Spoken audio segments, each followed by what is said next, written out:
Tonight at 11, a year-long criminal case against a Baker County babysitter ended tonight.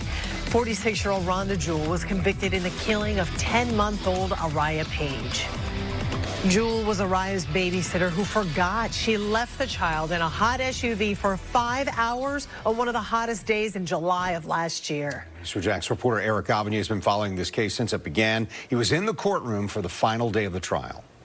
Rhonda Jewell entered this courthouse as a free woman, but left in handcuffs after it only took a jury 2 hours to convict her.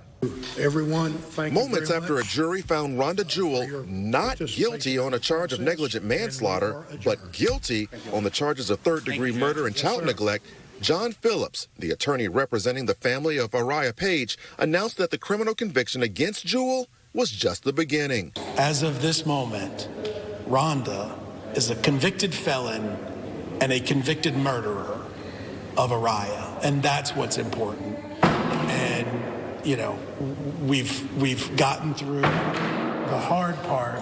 Babies be babies. We've gotten through the hard part of the criminal trial. We are going to file a wrongful death suit. Phillips says the criminal conviction against Jewell makes it that much easier to win a wrongful death suit against her. The conviction has already given Ariya's parents a sigh of relief. I felt like a weight lifted off my shoulders. I feel like I've finally accomplished something for Ariya. I feel like I did right by her, and constantly fighting and never giving up and always pushing forward. Back in July of last year, Jewell was Ariya's babysitter who forgot that she left Ariya in her SUV for 5 hours on a day when outside temperatures were in the 90s. According to investigators, the interior of the vehicle had reached 133 degrees. A medical examiner testified in court that Ariya died from extreme heat exposure. Following Jewell's conviction, Ariya's father, like so many others, wondered why Jewell pled not guilty and decided to force his family to endure a criminal trial. From the beginning, I've always felt like it was cut and dry, and I didn't feel that it even needed to go to. I mean, it was plain and simple from the beginning. It took a toll on us. It took a toll on us, our family.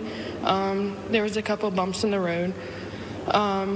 But we pushed through. We pushed through together as a family, as a community, and we just kept going. At some point, Jewell will be brought back here to the courthouse to be sentenced. She could face up to 15 years in prison on the third-degree murder charge alone. Reporting in Baker County, Ariya Paige, Channel 4, the local station. Ariya's family pushed for the Ariya Act bill to recognize April as Hot Car Prevention Month in Florida. It was unanimously passed, and it requires certain agencies and local governments to sponsor events that educate the community on the dangers of leaving children in hot